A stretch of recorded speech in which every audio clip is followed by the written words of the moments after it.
समान काम, समान वेतन, समान सम्मान?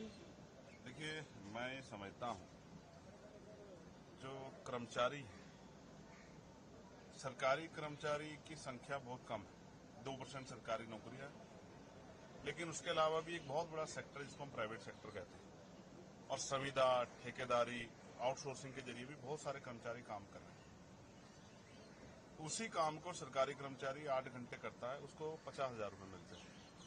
उसी के साथ काम करने वाला संविदा, ठेकेदारी, आउटसोर्सिंग वाला जो व्यक्ति है, कर्मचारी, वो भी 8 घंटे काम करता है, उसको 8,000 रुपये मिलते हैं। ये जो वेतन विसंगति है, ये जो इतनी बड़ी गैर बराबरी है, ये गलत है। समान काम, समान वेतन, कम से कम गरिमाई जीवन जीने के लिए जो वेतन की जरूरत है, इतना वेतन तो कर्मचारियों को मिलना चाहिए।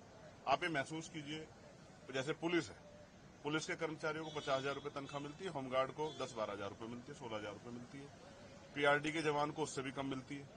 तो मैं ये समझता हूं कि ये अन्याय बंद होना चाहिए। जितने भी आउटसोर्सिंग, संविदा, ठेकेदारी पे कर्मचारी है, उनको जितना काम वो करते हैं उसके मुताबिक जो है उनको सैलरी मिलनी चाहिए। ऐसी मेरी मांग है, और मैं केंद्र सरकार से मांग करता हूं कि वो कानून लाएं, समान काम, समान वेतन और समान सम्मान। जिस तरह का सम्मान जो है गवर्नमेंट एम्प्लॉय को मिलता है, इस तरह का सम्मान प्राइवेट एम्प्लॉय को मिलना चाहिए। कितने ही डिपार्टमेंट में हम जाते हैं, कंप्यूटर ऑपरेटर है, पियोन है, तमाम तरह के और काम करने वाले हैं, वो सबको सफाई कर्मचारी है, तो उनको अगर गरिमाई जीवन देना है तो उनको तनख्वाह भी, सैलरी भी अच्छी देनी पड़ेगी। आज 10,000, 8,000 में क्या होता है?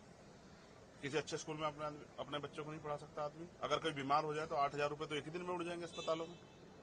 कोई और किस तरह की परेशानी खड़ी हो जाए, कोई चोट लग जाए, कोई चीज बनानी हो, तो सब जीरो हो जाएगा। तो ये गरिमाई जीवन नहीं है। इसलिए मेरी मांग है, समान काम, समान वेतन और समान सम्मान मिलना चाहिए। सांसद चंद्रशेखर आजाद ने काम करने वाले सभी कर्मचारियों के लिए समान वेतन का मुद्दा उठाया है। उन्होंने कहा है, देश में काम करने वाले सभी का वेतन एक समान होना चाहिए। उत्तर प्रदेश की नगीना लोकसभा सीट से सांसद चंद्रशेखर आजाद ने समान वेतन का मुद्दा उठाया है। उन्होंने कहा है, देश में काम करने वाले सभी का वेतन एक समान होना चाहिए। जब एक ही काम करने के लिए सरकारी कर्मचारी को 50,000 मिलते हैं, तो उसी काम को करने के लिए संविदा कर्मी, आउटसोर्सिंग वाले लोगों को क्यों 8,000 रुपये ही मिलते हैं? इसके लिए सरकार को समान वेतन तय करना चाहिए। संसद में प्ले कार्ड लेकर प्रदर्शन कर रहे आजाद समाज पार्टी कांशीराम के मुखिया चंद्रशेखर ने कहा, देश में सरकारी कर्मचारी की संख्या बहुत कम है, करीब 2% सरकारी नौकरी है, लेकिन उसके अलावा भी एक बहुत बड़ा सेक्टर है जिसे हम प्राइवेट सेक्टर कहते हैं, जिसमें संविदा, ठेकेदारी और आउटसोर्सिंग के जरिए भी बहुत सारे कर्मचारी काम कर रहे हैं।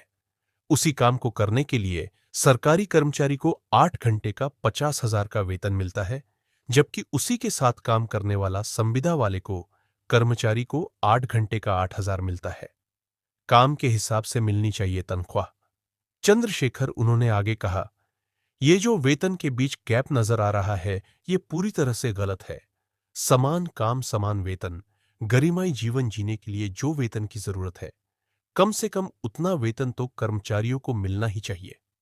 आप ये महसूस कीजिए कि जैसे कि पुलिस है, पुलिस के कर्मचारी को 50,000 तनख्वाह मिलती है, जबकि होमगार्ड को 10 से 12, 16,000 रुपये मिलते हैं। पीआरडी के जवान को उससे भी कम सैलरी मिलती है। तो मैं ये समझता हूं कि ये अन्याय बंद होना चाहिए। जितने भी संविदा, आउटसोर्सिंग और ठेकेदारी पर कर्मचारी काम कर रहे हैं, उनको जितना काम करते हैं, उनके काम के हिसाब से तनख्वाह मिलनी चाहिए। समान काम के लिए समान वेतन की मांग नई नहीं है, लेकिन आज के समय में यह और भी ज्यादा प्रासंगिक हो गई है, क्योंकि देश में करोड़ों कर्मचारी संविदा, आउटसोर्सिंग और ठेका प्रणाली के तहत काम कर रहे हैं। सांसद चंद्रशेखर आजाद ने जो उदाहरण दिया, वह हकीकत को साफ दिखाता है। एक ही काम करने वाला सरकारी कर्मचारी अगर 50,000 रुपये लेता है, तो उसी काम के लिए संविदा कर्मी को महज 8 से 10,000 रुपये क्यों दिए जाते हैं? इससे स्पष्ट होता है कि यह व्यवस्था न केवल असमान है, बल्कि अन्यायपूर्ण भी है। ऐसे में यह सवाल उठता है कि आखिर संविदा कर्मियों से बराबर काम करवाकर उन्हें आधी या चौथाई तनख्वाह क्यों दी जाती है? सरकार अक्सर यह कहती है कि स्थायी नौकरी देना आर्थिक दृष्टि से कठिन है और कामकाज को लचीला बनाए रखने के लिए आउटसोर्सिंग जरूरी है। लेकिन इसका दूसरा पहलू यह है कि इसी वजह से लाखों कर्मचारी असुरक्षित नौकरी और कम वेतन की मार झेल रहे हैं।